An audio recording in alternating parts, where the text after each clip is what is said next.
Bakunzi b'Urubanza TV tubanje mbere na mbere kubasuhuza twifuriza ibihe byiza aho muherereye hose,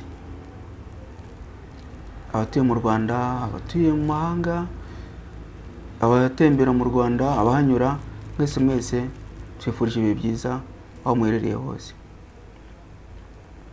Kuko mumenyereye channel yacu igamije kudufasha kungurana ibitekerezo ku bibazo birebana n'amategeko n'imanza duhura nabyo umunsi ku wundi. Gukurikira iyi channel bishobora kugufasha mu gihe uhuye n'ikibazo cyangwa n'urubanza ukaba wamenya uburyo ubyitwaramo.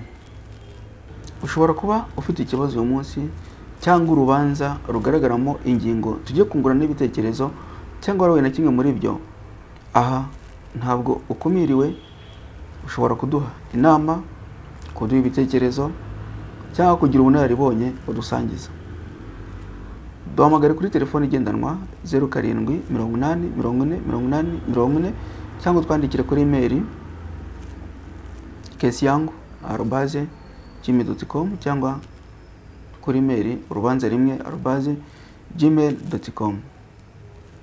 Kudashima ni ikintu kibi cyane. Dukomeje gushimira abamaze gukora subscribe cyangwa abone mu ndimi z'amahanga.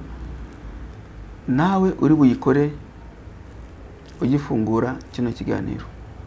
Turashimira kandi abakora share basangiza abandi biganiro byacu kuko bituma tugira abantu benshi badukurikirana, tukagira n'ibitekerezo binyuranye, inama zinyuranye by'abantu benshi. Uyu munsi tugiye kurebera hamwe ibyerekeye kumenya uwishyura indishyi zikomoka ku mpanuka itewe n'ikinyabiziga kigenzwa na moteri ku butaka. Twakomeje kuvuga ikinyabiziga kigenzwa na moteri ku butaka bitewe nuko ari byo biri mu itegeko, nibyo byateganyijwe. Ariko murabizi uyu munsi ikoranabuhanga rigenda rivugururwa umunsi ku wundi. Turi kubona mu Rwanda moto zikoreshwa n'imbaraga za bateri ndetse n'imodoka nto nazo zikoreshwa n'imbaraga za bateri. Aho byototera rero nuko itegeko rigomba guhinduka, kuko biriya binyabiziga n'ubundi bihabwa ubwishingizi buhabwa za moto zigenzwa na moteri ku butaka, donc zikoreshwa imbaraga za moteri. Hariho na none itegeko rigomba guhinduka bitewe n'uko technology haraho imaze kugera. Uyu munsi tugiye kurebera hamwe ibyerekeye kumenya uwishyura indishyi zikomoka ku mpanuka itewe n'ikinyabiziga kigenzwa na moteri ku butaka.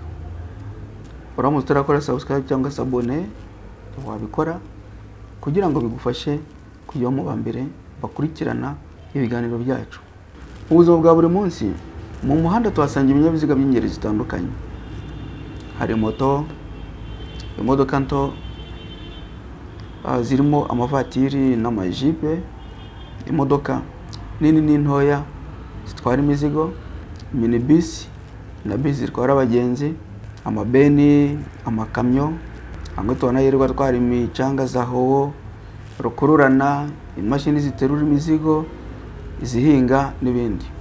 Muri ibinyabiziga tumaze kubona hari ibikora impanuka ugasanga ku isaha byayikoreyeho byari bifite ubwishingizi. Hari n'ibindi bikora impanuka ugasanga ku isaha byayikoreyeho nta bwishingizi byari bifite. Ushobora kuba bwarangiye uwo munsi ba nyirabyo batibutse kujya gufata ubundi. Hari n'ibinyabiziga bikoreshwa nta bwishingizi bufatirwa. Hari ababikoresha gutyo, cyane cyane nka za moto zitwara abagenzi.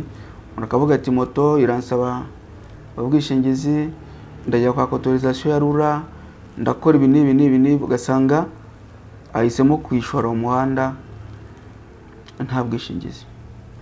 Ubusanzwe mu gihe ikinyabiziga cyamenyekanye, turavuga ikinyabiziga cyateje impanuka mu gihe cyamenyekanye, harebwa niba isaha cyakoreye impanuka cyari gifite ubwishingizi cyangwa nta bwishingizi cyari gifite.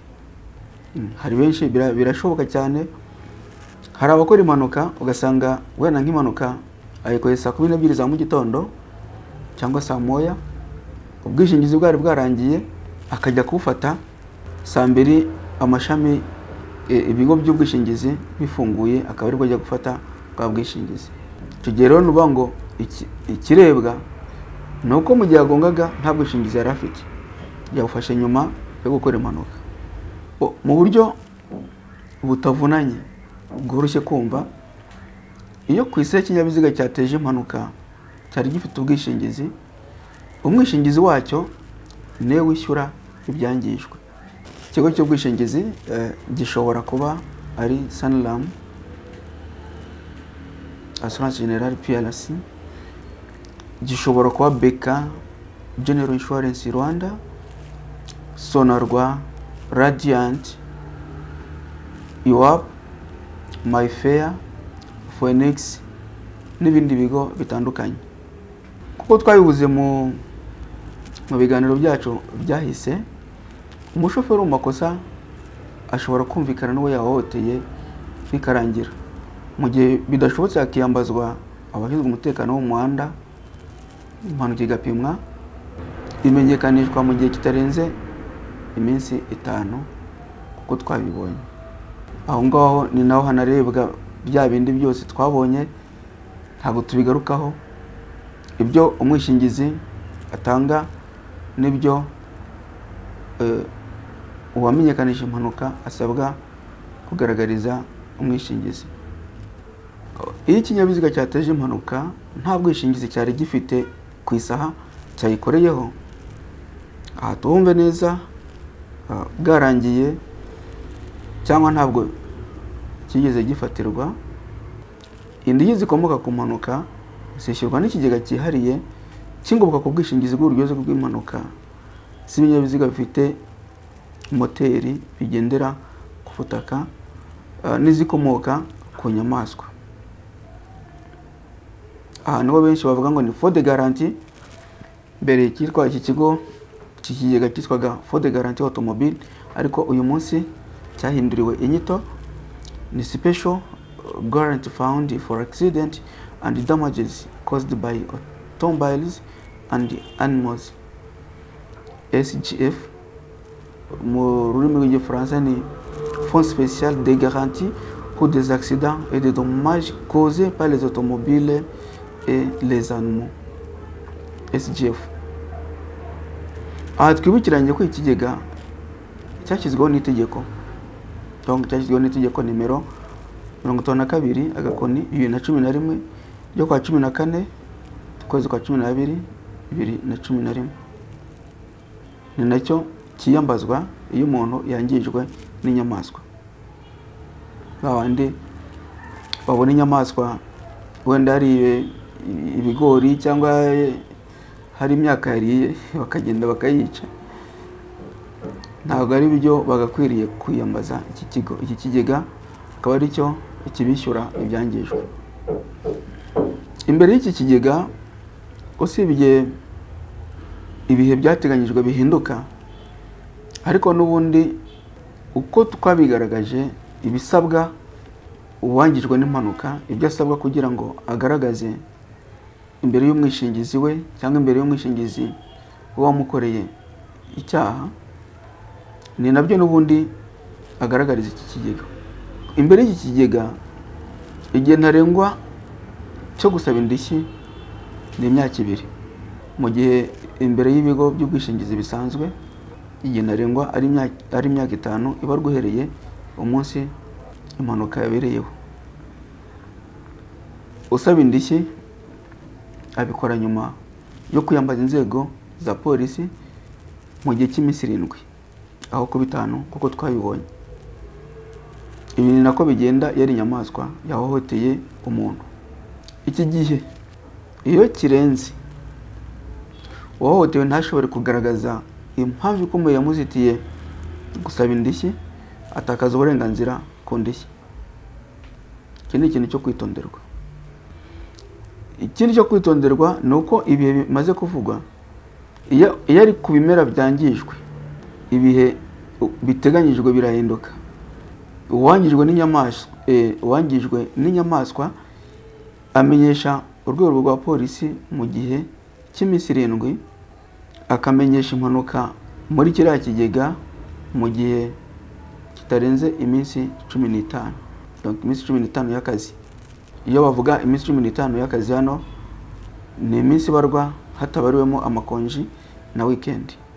Dusubiye inyuma gato, twibukiranye ko wa wundi ikinyabiziga cye cyateje impanuka kidafite ubwishingizi, ko nyuma yo gufungwa kwacyo no gutanga indishyi zitangwa na kiriya kigega, iki kigega kirahindukira kikamwishyuza mu gihe cy'amezi 3 iyo adashoboye kwishyura amafaranga yatanzwe, cya kinyabiziga gitezwa cyamunara. Ntibigarukiraho, kuko iyo ubwishyu butavuyemo, ubwishyu buvuye muri mu kiguzi cya cyamunara ya modoka budashoboye kuzuza amafaranga yatanzwe, nanone cya kigega kimurega mu rukiko, kimuregera ikinyuranyo cy'amafaranga atarabonetse. Donc ikinyuranyo kiri hagati y'amafaranga yagombaga kwishyura n'ikinyabiziga cyatejwe cyamunara, akakiregerwa mu rukiko kugira ngo azavanwe mu bye, agaruzwe, ashyirwe mu kigega. Ni byiza rero kujya dusuzuma ubwishingizi bw'ibinyabiziga byacu, tukareba ko bugifite agaciro kugira ngo hirindwe izi ngaruka. Ni ingaruka zikomeye, kuko hari igihe assurance ishobora kwishyura miliyoni 20, wangijwe n'impanuka ashobora kwishyurwa miliyoni 20, miliyoni 30, miliyoni 10, ugasanga n'amafaranga menshi agiye gutuma wa wundi watejwe ikinyabiziga kitashoboye kwishyurwa, donc kitashoboye kwishyura cy'amafaranga yatanzwe, n'umutungo wose usigaye ubigenderamo agasigara ari umukene. Uwashaka ibisobanuro birambuye yasoma ubwe itegeko nimero 52 agakoni 2011 ryo kwa 14 ukwezi kwa 12 2011 rishyira ikigego cyihariye cy'ingoboka ku bwishingizi bw'uburyozwe bw'impanuka z'ibinyabiziga bifite moteri bigendera ku butaka n'izikomoka ku nyamaswa. Ubutaha tuzarebera hamwe ibyerekeye uburyo indishyi zikomoka ku mpanuka mu muhanda n'ikinyabiziga zibarwa.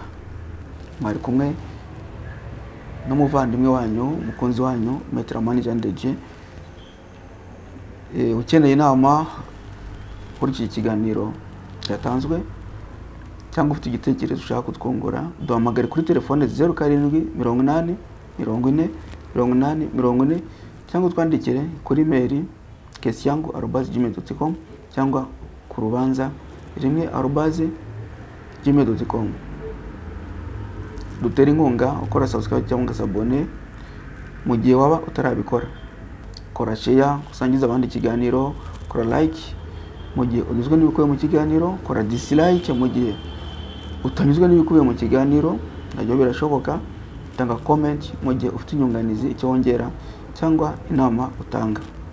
Mu bihe byahise muzi ko twari dufite umuvandimwe wasemuraga mu rurimi rw'amarenga. Ni ibintu mu by'ukuri bitugoye kumuhamagara, kuba turi kumwe. Uwadutera inkunga twabikomeza kugira ngo dufashe abafite ubumuga kutumva no kutavuga, nabo bamenye ibiba bikubiye mu biganiro dutanga. Sangiza abandi link iri hasi y'ikiganiro cyacu, wifashisha WhatsApp, Facebook, Twitter na Instagram. Murakoze.